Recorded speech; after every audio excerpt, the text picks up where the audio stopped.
오늘 저희들에게 주신 하나님의 말씀 이사야 40장 1절과 2절 말씀 의지하고 위로의 아빠 아버지 이런 제목의 말씀을 전합니다. 미국 사람들에게 물어봅니다. 제일 좋아하는 사람이 누구냐? 아브라함 링컨이라고 합니다.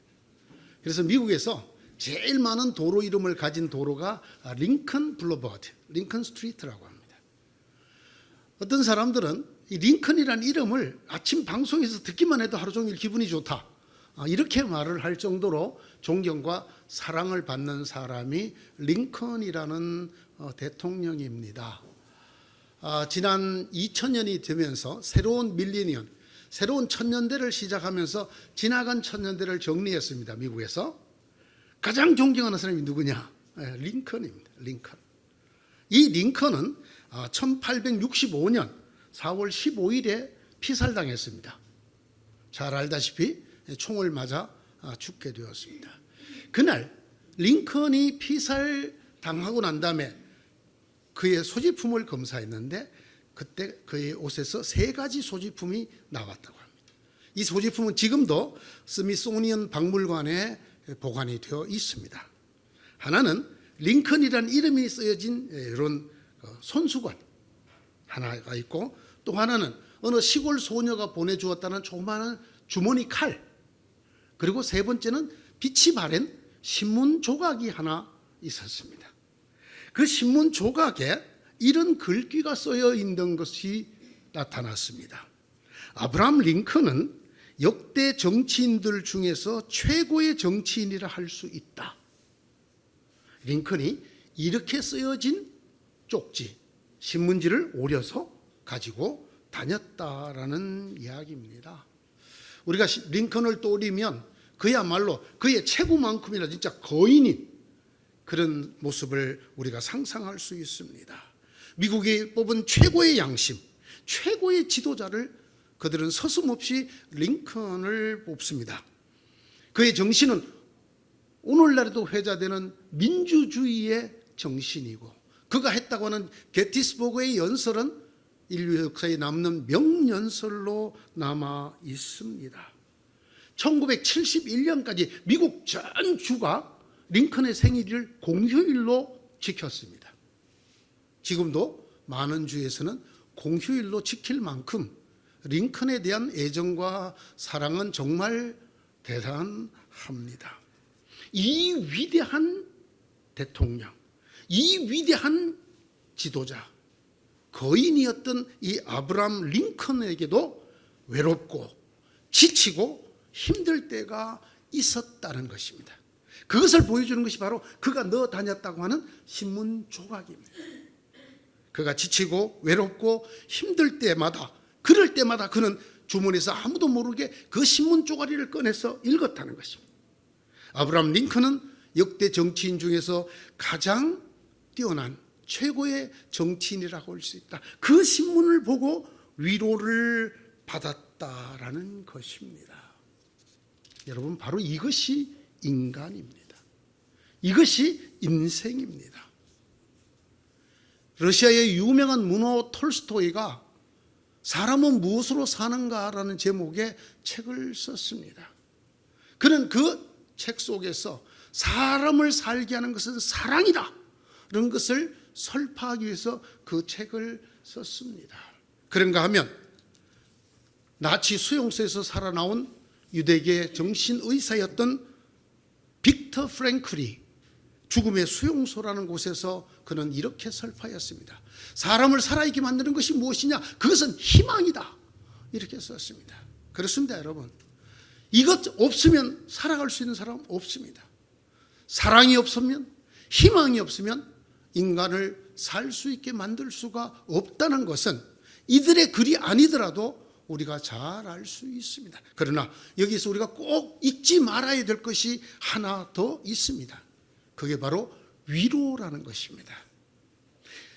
인생에는 사랑과 희망이 반드시 있어야 하지만 그 사랑과 희망만으로는 해결할 수 없는 그런 실패와 좌절과 아픔이 우리 인생 곳곳에 우리를 마주하기 때문입니다.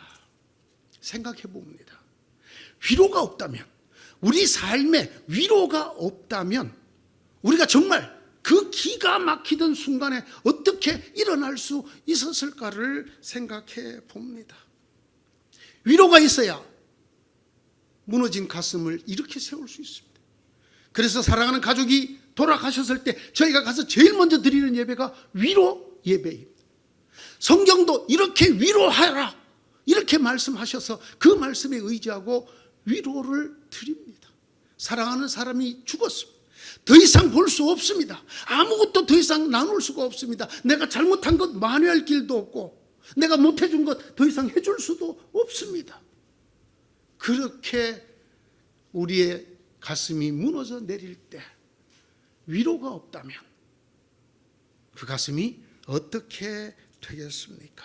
너무나 처절한 실패를 해서 정말 일어날 기력도 없을 때 건네받은 한마디 위로가 없다면 우리가 어떻게 무너진 그 현장에서 다시 일어날 수가 있겠습니까? 가눌 수 없는 슬픔을 당했을 때, 무너져 내린 낙심과 고통에 빠졌을 때 단 한 번의 위로도 받지 못한다고 생각을 해 보십시오. 내가 너무나 기가 막힌 일을 당해갖고 정말 살고 싶은 생각이 요만큼도 들지 않고 무너져 주저앉아 있을 때, 기도할 수 있는 힘조차 없을 그때 우리를 이렇게 세우는 것이 무엇입니까? 그것은 위로입니다. 우리에게 건네주는 한마디 위로입니다. 생각해 보면 이 위로라는 건 지극히 사소한 것입니다. 여러분, 위로는 누구나 할 수 있습니다. 꼭 잘 배운 사람만 할 수 있는 게 아닙니다. 꼭 연장자나 부모만 위로를 할 수 있는 게 아닙니다. 갓난아기도 어린아이도 위로할 수 있습니다. 여러분, 이 세상에 위로를 할 수 없는 사람은 아무도 없습니다. 위로는 어디서나 할 수 있습니다. 위로에는 어떤 준비도 필요하지 않습니다. 그리고 위로는 어떤 능력을 갖추어야 할 수 있는 것도 전혀 아닙니다. 이렇게 사소한, 누구나 할 수 있고 준비 없이 어디서나 할 수 있는 이 위로가 사람을 살립니다. 사람들로 하여금 살아있게 만듭니다. 우리가 믿는 아빠, 아버지 하나님이 바로 이 위로의 하나님이라는 사실을 오늘 저희가 여러분들에게 전하는 것입니다. 성경이 이렇게 선포합니다. 우리 주 예수 그리스도의 아버지이신 하나님을 찬양합시다. 그는 자비로우신 아버지시요 온갖 위로를 주시는 하나님이시요 온갖 환난 가운데에서 우리를 위로하여 주시는 분이십니다. 따라서 우리가 하나님께 받은 그 위로로 우리도 온갖 환난을 당하는 사람들을 위로할 수 있습니다. 고린도후서 1장 3절에서 4절의 말씀입니다. 신약 성경만 이렇게 말하는 게 아닙니다, 여러분. 이사야 66장 13절은 이렇게 기록하였습니다. 어머니가 그 자식을 위로하듯이 내가 너희를 위로할 것이니 너희가 예루살렘에서 위로를 받을 것이다. 하나님이 하시는 말씀입니다. 하나님은, 우리의 아빠, 아버지 되시는 하나님은 위로의 하나님이십니다. 이 하나님께서 이런 사람을 위로하십니다. 환난을 당한 사람, 시리에 빠진 사람을 하나님께서 위로하십니다. 우리가 마케도니아에 이르렀을 때에도 우리의 육체는 조금도 쉬지 못하였습니다. 우리는 여러 가지로 환난을 겪었습니다. 밖으로는 싸움이 있었고 안으로는 두려움이 있었습니다. 그러나 시리에 빠진 사람을 위로해 주시는 하나님께서는 디도를 돌아오게 하심으로 우리를 위로해 주었습니다. 사도 바울의 고백입니다. 바깥으로는 환난을, 싸움을, 속으로는 두려움을 갖고 그가 쉬지 못하고 정말 환난이야 시리에 빠졌을 때 하나님께서 위로의 사람을 보내 그들을 위로해 주셨다는 말입니다. 오늘 찬양에서 부른 것처럼 하나님 또한 슬퍼하는 사람들을 위로하십니다. 슬퍼하는 사람은 복이 있다. 하나님이 그들을 위로하실 것이다. 예번 영어는 이렇게 했죠. 애통하는 자들은 복이 있다. 슬퍼하여 통곡하는 사람. 하나님은 이 사람들을 위로하실 것이라고 약속하고 계십니다.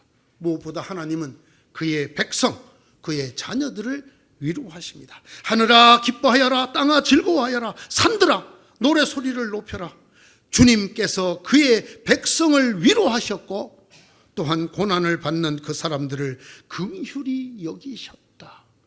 이사야 49장 13절의 말씀입니다. 이 하나님께서 말씀하십니다. 이 위로의 아빠 아버지께서 우리에게 말씀하십니다. 위로하여라, 위로하여라. 예루살렘 주민을 격려하고 그들에게 일러 주어라. 오늘 이 말씀을 살펴보면 기가 막힌 말씀입니다. 첫째, 너희는 위로하여라라고 말씀합니다. 너희는, 이 말씀을 듣는 너희 모두는 위로하여라. 다른 사람을 위로하여라. 여러분, 이 세상에 위로를 할 수 없는 사람은 아무도 없습니다. 목사만 여러분을 위로할 수 있는 게 아닙니다. 여러분, 목사도 여러분의 위로를 받고 삽니다. 위로해 줄 수 있는 사람이 아무도 없다고요? 그렇지 않습니다. 위로를 못할 사람은 이 세상에 아무도 없습니다. 위로에는 어떤 조건도 능력도 자격도 필요치 않습니다. 위로는 누구나 할 수 있고 어떤 상황에도 할 수 있습니다. 아십니까? 실패자도 다른 실패자를 위로할 수 있습니다. 여러분, 사형수들을 넣어놓은 감옥에서는 사형수가 다른 사형수를 위로합니다. 이 세상에 위로를 할 수 없는 사람은 아무도 없습니다. 제가 교육 전수를 하면서 여러 가지 겪었던 일 중에 수련회에 데리고 간 우리 학생은 아니지만 함께 따라와서 식사를 도와주던 집사님의 아들이 그만 급속도로 불어난 물에 빠져서 죽었습니다. 정말 말로 다 할 수 없는 비참함에 빠졌어요. 그때 목사님과 사모님이 오셨어요. 담임 목사님 가서. 근데 그 목사님과 사모님의 맏아들이 목사 안수 받기 석 달 전에 수련회 가서 물에 빠져 죽었어요. 그 사모님이 그 집사님을 부둥켜 안고 우십니다. 내 아들도 그렇게 보냈어. 내 아들도 다 키워서 목사 안수 받기 석 달 전에 그렇게 보냈어. 내가 그 마음 알아. 내가 그 마음 알아.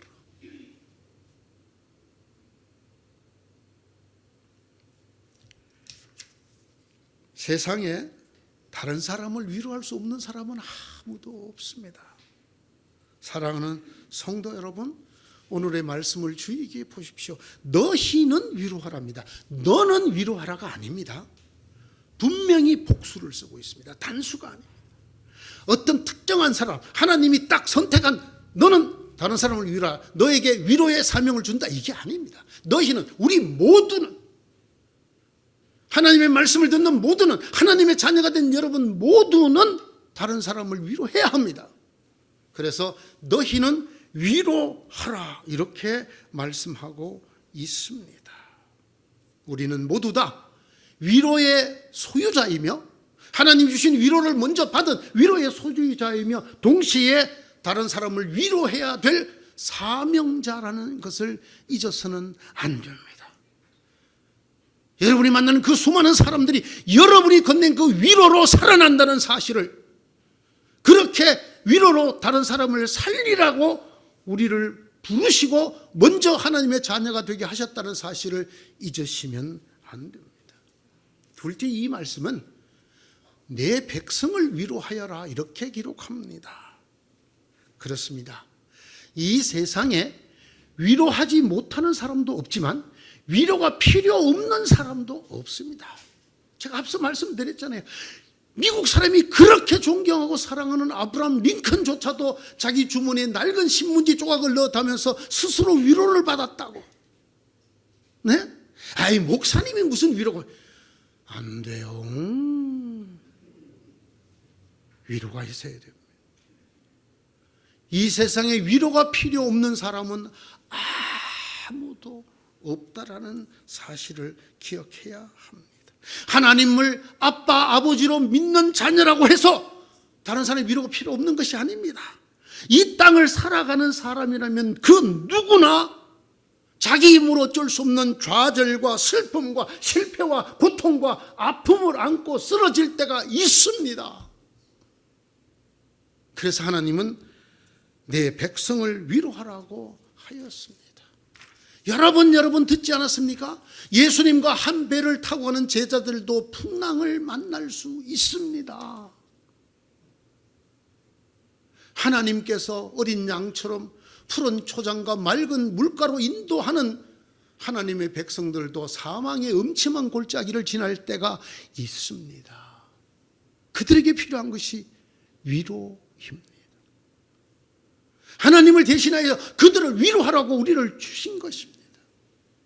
우리 주변의 모든 사람이 우리의 위로, 우리를 통하여 전해지는 하나님의 위로가 필요한 사람이라는 것을 기억해야 합니다.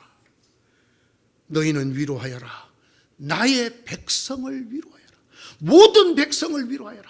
우리가 이 말씀에서 꼭 잊지 말고 기억해야 될 것이 있습니다. 그것은 여러분 자신도 거기에 해당된다는 것입니다. 나의 백성 속에 여러분들도 들어갑니다. 그러므로 여러분은 스스로도 위로할 줄 알아야 합니다.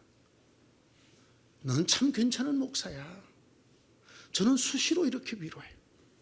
네? 누가 뭐라든지 나는 대체가 불가능한 아주 훌륭한 목사야. 뭐 불만이 계시면 나중에 점심시간에 조용히 저한테 오시기 바랍니다. 네? 괜찮아요. 아니 62살이 되어서 선교사다가 담임 목사 된 사람 있나? 대한민국에서 손을 꼽아봐. 없어요. 없다니까. 62살까지 담임 못된 건 잊어버리십시오. 62살에 담임 된 걸 기억하십시오. 위로가 필요해. 누가? 스스로가. 여러분 아침마다 거울을 보면서 하나님의 딸 참 너 잘생겼다. 꼭 위로하셔야 됩니다. 하나님의 아들 너 참 믿음 좋다. 여러분 스스로 위로해야 돼요. 괜찮아? 너 정말 괜찮아? 예? 나의 백성을 위로하라는 이 말 속에 여러분을 빠뜨리면 안 됩니다. 여러분 스스로 여러분을 위로해야 합니다. 이걸 흔히 요즘 애들이 자뻑이라 그러던가요? 아니요. 이 자뻑이 아니에요. 하나님 말씀이에요. 너희는 위로하여라. 나의 백성, 그 괄호 열고 나를 포함한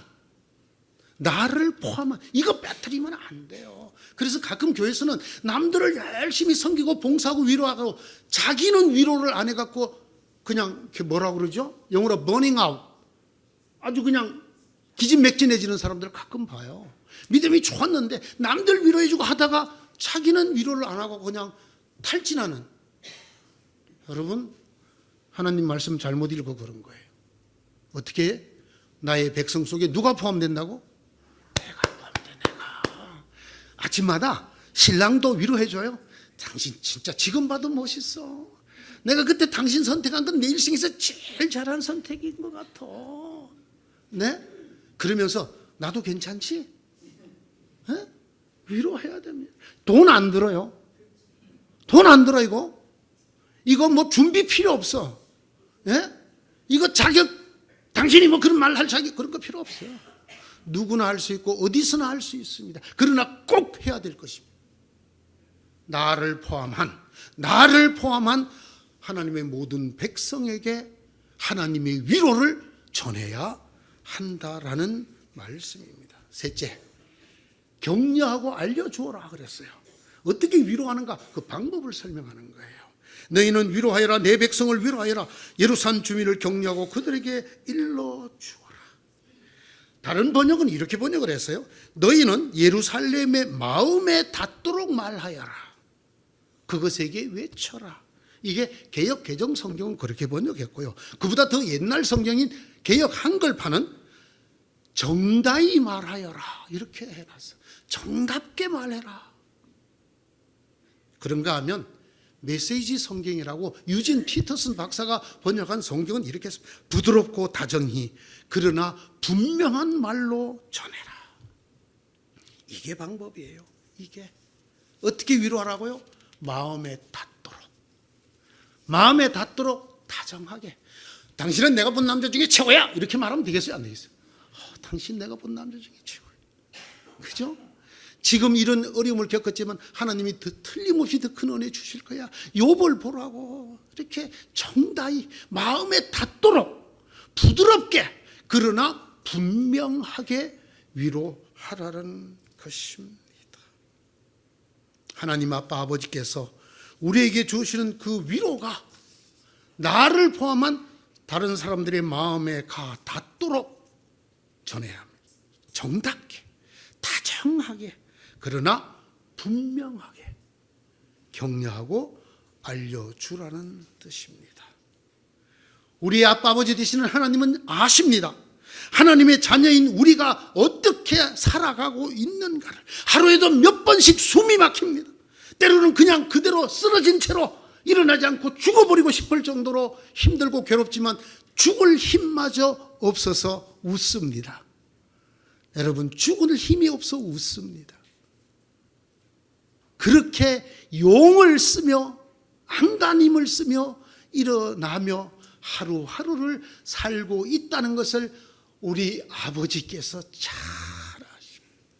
그래서 위로하라는 것입니다. 그래서 하나님이 위로해 주시는 것입니다.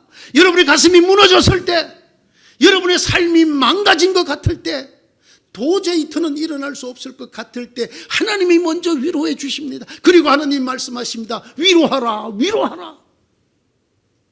우리를 너무 잘 아시기 때문에 그렇습니다. 우리의 삶이 얼마나 간절히 위로가 필요한지, 얼마나 실상은 우리가 위로를 사모하고 위로를 기다리고 있는지 우리 아빠 아버지께서는 너무나 잘 아시기 때문에 먼저 우리를 위로해 주십니다. 어떻게 위로하실까요?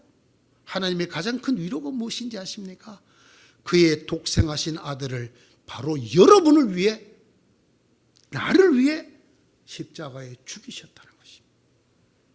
제가 성경 말씀 중에서 가장 큰 힘을 얻는 성경 말씀이 있습니다. 아들을 주신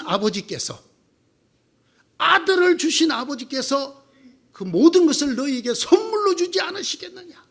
이 로마서에 나오는 말씀, 아들을 주신 아버지. 제가 그것만 생각을 하면 기도할 때 아주 소름이 쭉 돋습니다. 하나님이 우리에게 못 주실 것이 뭐가 있겠어요? 그의 독생하신 아들을 이 죄 많은 인간인 저를 위하여 내어주셨습니다. 아들을 내어주신 아버지께서 나에게 무엇을 못 주실까? 그러므로 우리가 알거니와 하나님을 사랑하는 자, 그의 뜻대로 부르심을 받은 사람들에게는 모든 것이 협력하여 선을 이룰 줄 아노라. 이것보다 더 큰 위로가 있습니까, 여러분? 네? 한 치 앞도 모르는 인생입니다. 내일 일을 모릅니다. 내년에 또 어찌 될지 모릅니다. 그러나 아버지는 아십니다. 그 아버지께서는 우리의 지금 쓰라리고 괴롭고 처절하게 아픈 모든 것을 합하여 선을 이루고 계시다는 것. 이 믿음보다 더 큰 위로가 우리에게 어디 있습니까? 하나님 우리의 기도를 들으시거든 우리의 아빠 아버지라는 것, 그 아빠 아버지는 나를 위하여 아들을까지 내어주셨다는 것. 이것으로도 위로를 못 받으시면 그 인생은 정말 비참하기 짝이 없습니다. 하나님이 이런 우리의 아빠 아버지, 이런 위로의 아빠 아버지십니다. 이미 우리를 먼저 위로해 주셨습니다. 우리가 아직 죄인 되었을 때 그 아들을 보내서 우리를 위해 죽게 하심으로 우리를 위로해 주셨습니다. 우리가 죄에 빠져 허덕일 때도 네가 죄인이었을 때 내가 내 아들을 주었노라. 네? 엘리 엘리 라마 사박다니, 나의 아버지 어찌하여 나를 버리십니까? 라고 하나님의 독생자가 울부짖는 것도 외면하시고 기어이 그 아들을 죽여서 우리를 건지신 아빠, 아버지실진데 우리의 무엇을 모르고 우리의 무엇을 돕지 않으신단 말입니까? 이 아빠, 아버지가 여러분에게 이제 당부합니다. 위로하여라. 위로하여라. 서로 위로하고 너를 위로하여라. 내 모든 아들, 딸들을 위로하여라. 마음에 닿도록 정다히 말하고 부드럽고 다정하게 말하고 분명히 말하여라. 내가 너희를 위로하노라. 내가 너희를 위로하였노라. 또한 내가 너희를 위로할 것이노라. 사랑하는 성도 여러분, 이 말씀을 집회기간 내내 저에게 주셨습니다. 돌아가 이 말을 먼저 전하여라. 힘드시죠? 어렵죠? 날씨도 더워. 물난리도 나. 뿐만 아니라 사업도 잘 안 돼. 건강도 점점 안 좋아. 예? 큰 수술도 받아요. 그러나 주님 말씀하십니다. 위로하여라. 위로하여라. 나 위로의 아빠, 아버지가 말하노라. 너를 포함한 모든 나의 자녀들을 위로하여라. 서로 위로하여라. 이 위로가 여러분 가운데 풍성해지는 여러분 모두가 되고 여러분의 가정이 되고 이 교회가 되기를 축원합니다. 한번 해볼까요? 네. 나는 정말 좋은 하나님의 딸이야. 그럼 또 아들들이 삐지죠? 네? 나는 정말 좋은 하나님의 아들이야. 이렇게 본인을 위로하는 하루를 시작하시고 여러분의 가족을 위로하시고 여러분이 만나는 어려움을 당하는 모든 사람들을 위로하여 하나님의 위로가 넘치는 여러분 자신이 되고 여러분의 가정이 되고 이 교회가 되기를 다시 한번 축원드립니다. 기도합시다. 하나님, 우리를 우리보다 더 잘 아시는 아빠, 아버지, 어떻게 이렇게 잘 아시나요? 우리에게 사랑과 희망도 있어야 하지만 날마다 때마다 위로가 있어야 되는 것을 어떻게 하셨나요? 그래서 저희들을 먼저 위로해 주신 아빠, 아버지 감사합니다. 또한 이 위로로 날마다 다시 일어나고 살아가라고 서로 위로하라고 하시는 하나님의 음성을 받습니다. 나 자신을 향해서, 내 가족을 향해서, 내가 만나는 사람들을 향해서 위로의 말을 건네고 하나님의 위로를 건네는 위로의 사람들 되게 하여 주시옵소서. 하나님 아버지를 닮되 위로의 아빠 아버지를 닮아 위로가 넘치는 교회가 되게 하시고 성도들이 되게 하시고 각 가정들이 되게 하여 주시옵소서. 예수님 이름으로 기도드리옵나이다. 아멘.